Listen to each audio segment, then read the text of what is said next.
So in section 9.3, we're going to be working on evaluating the trigonometric functions of any angle.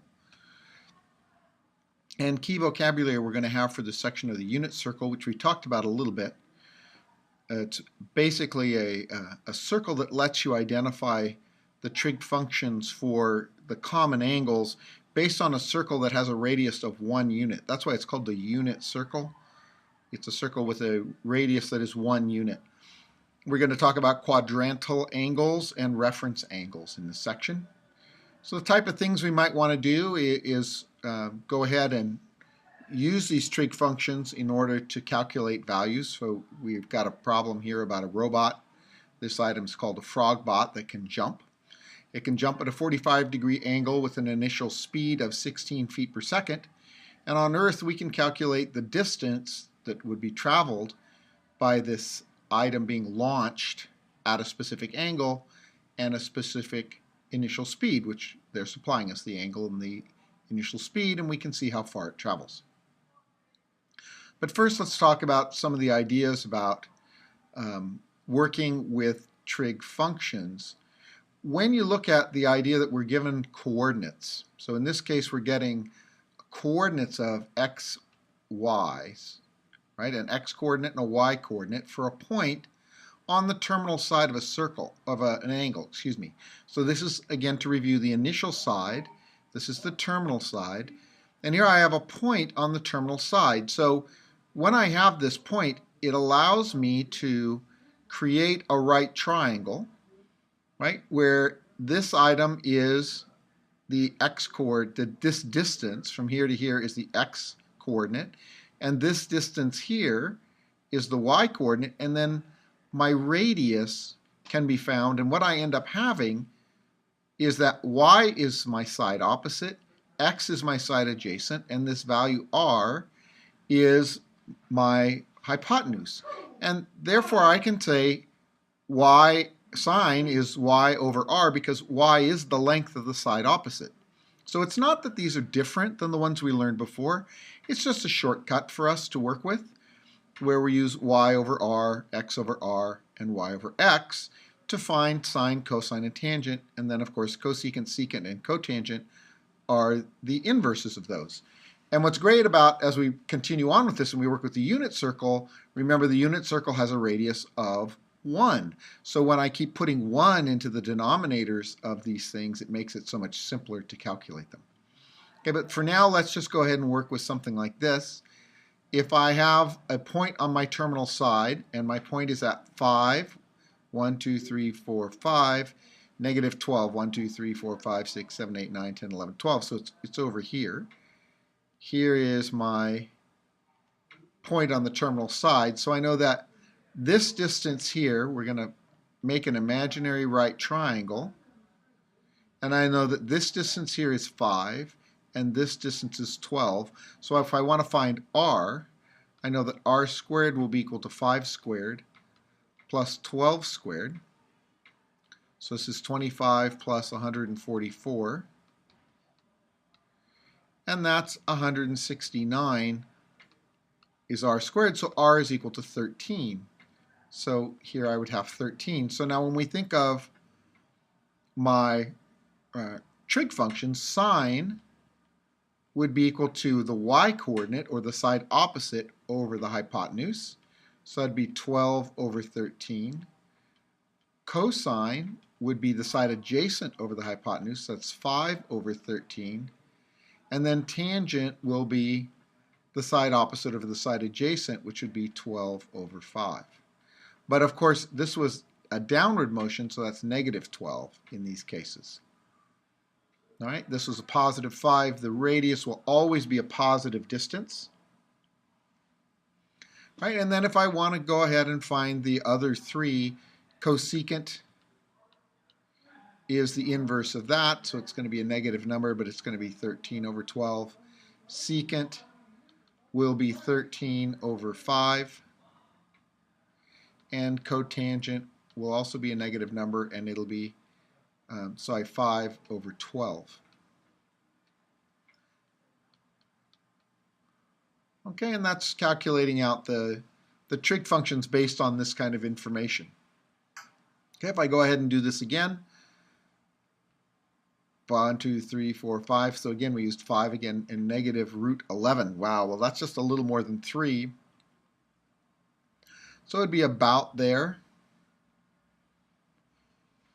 And if I want to go ahead and find the radius in this case, my radius squared will be equal to 5 squared plus negative root 11, the opposite of root 11 squared. So this is going to be r squared will be equal to 25 plus 11. So that would be the square root of 36.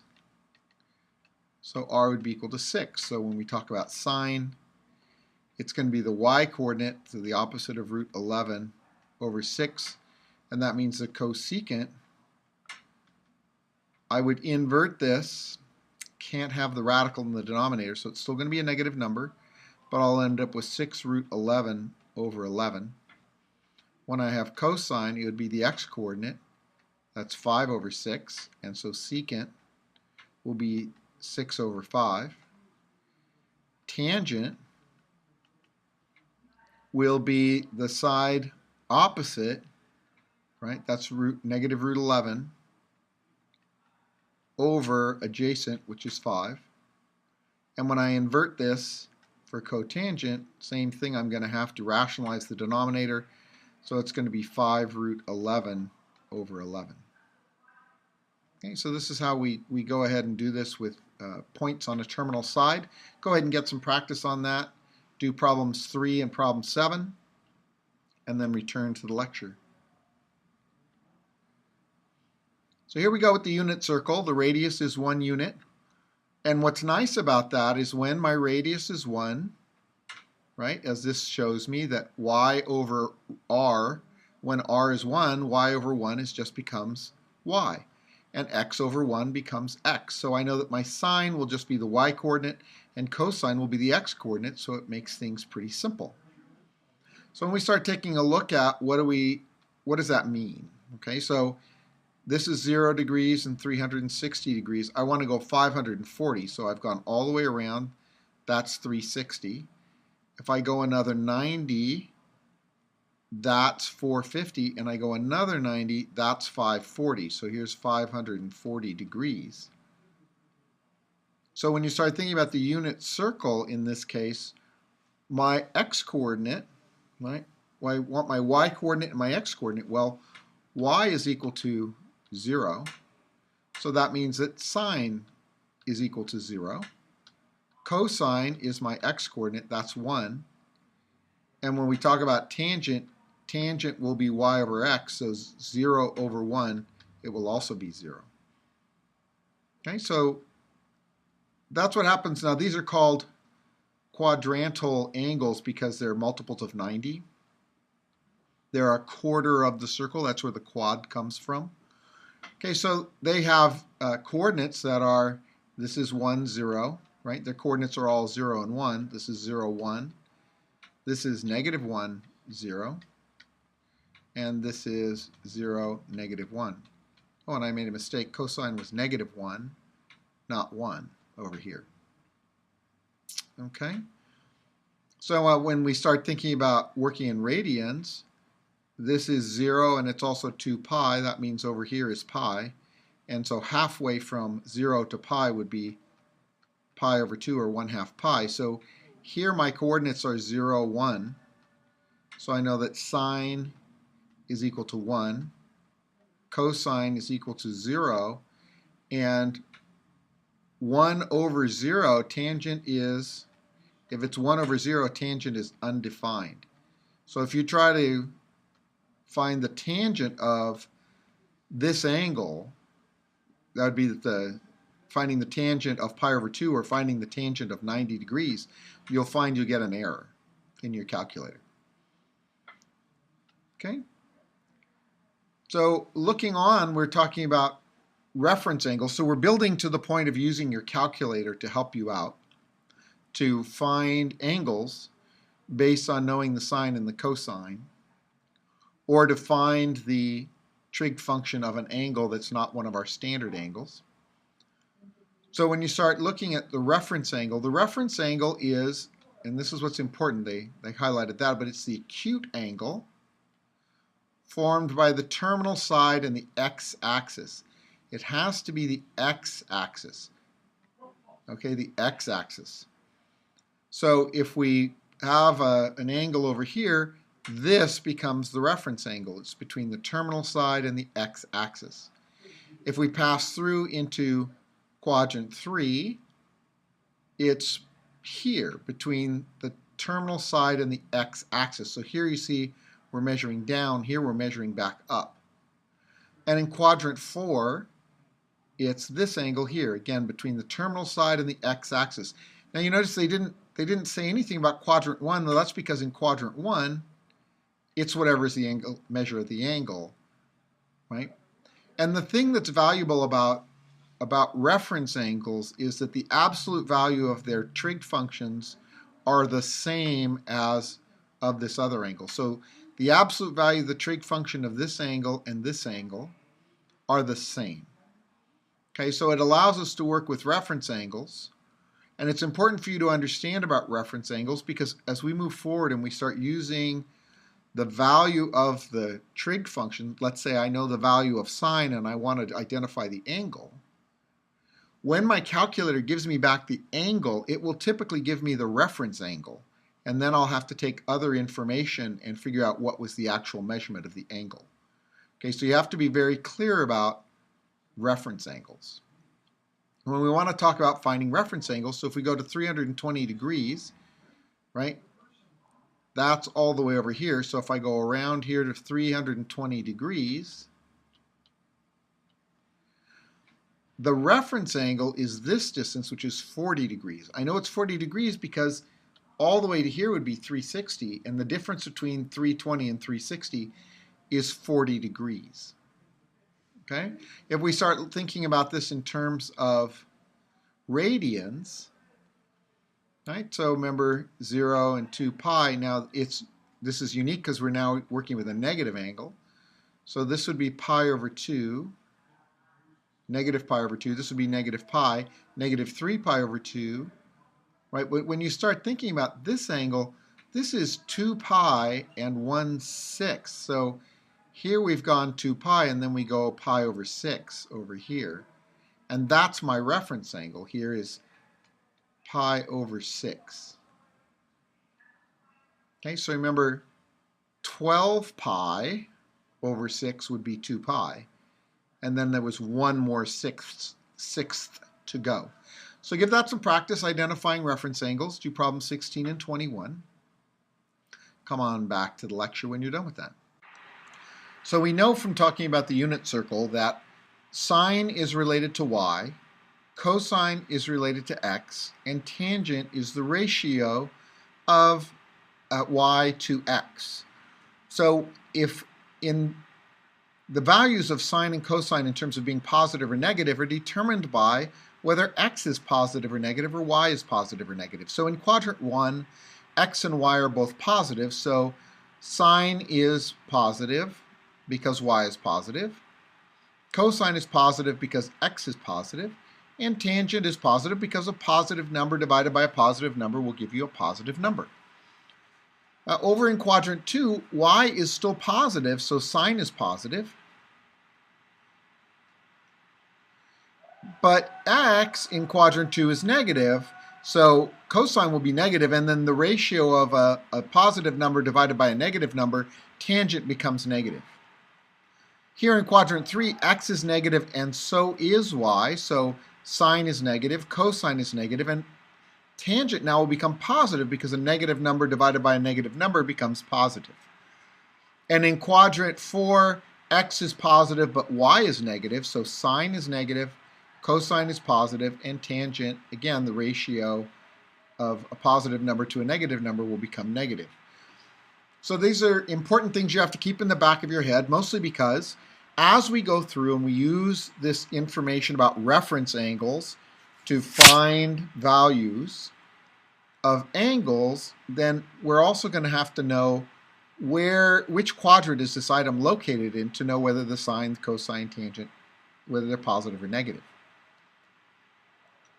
Okay, so the one way this will work for us is if we're going to work with common angles, we aren't going to worry about the unit circle at this moment. Instead, we're going to work with this table of values that we've already learned about. Okay, so if I want the tangent of 240 degrees, right, this would be 180 degrees here. And 240 would be another 60 degrees beyond that. So here's 240 degrees. But that means that my reference angle is right here. It's 60 degrees. So I can find my values for all of my trig functions from this table because I know that they're the same as the ones for 60 degrees. But I'm in a different quadrant.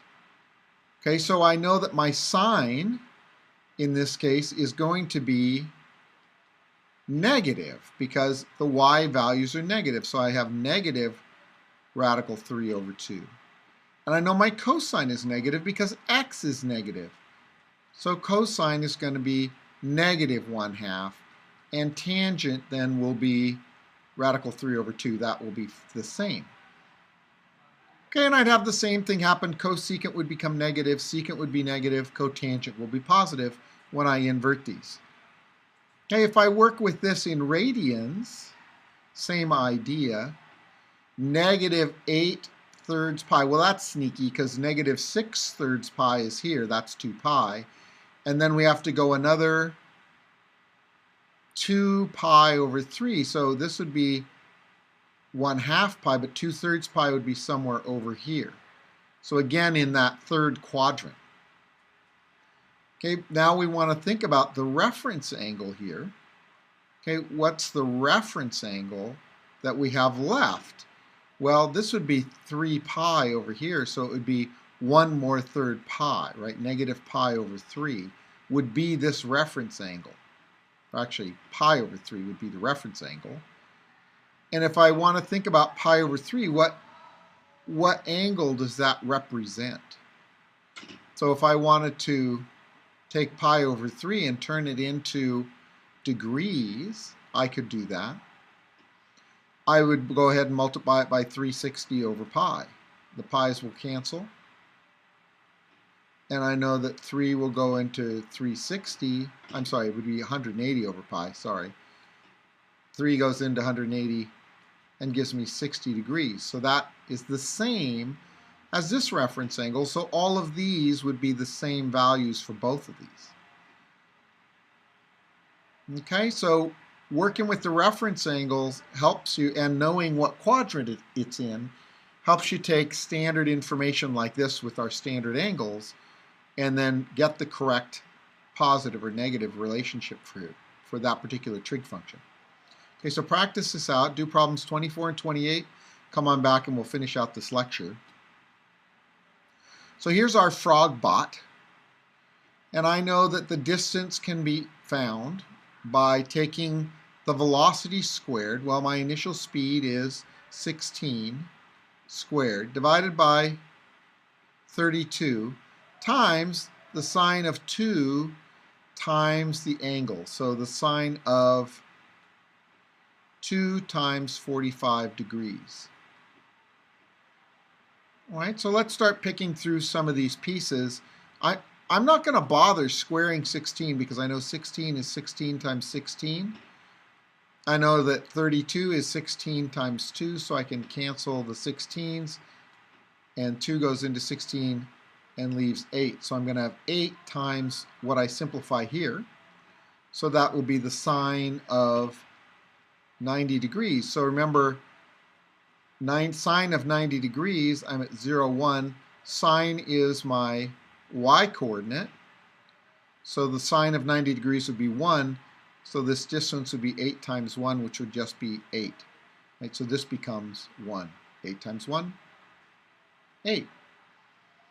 Okay, so that's the end of this particular section, and we'll see you in class.